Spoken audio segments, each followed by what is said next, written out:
আমাদের সংসার স্বপ্নের সংসার, সুখ আর শান্তির মিলনেতে একাকার।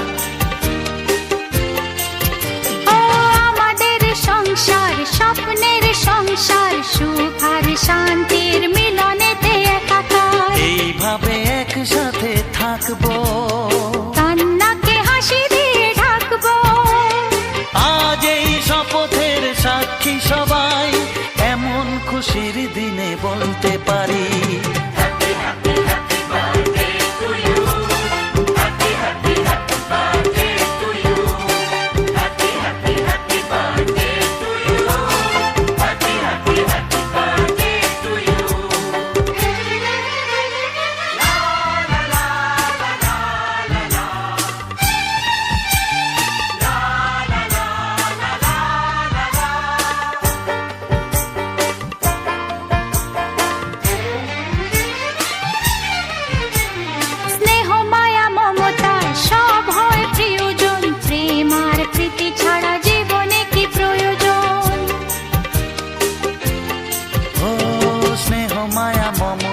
সব হয় প্রিয়জন, প্রেম আর প্রীতি ছাড়া জীবনে কি প্রয়োজন। সেই কথা শুধু মনে রাখবো, এইখানে স্বপ্নকে সাজাবো।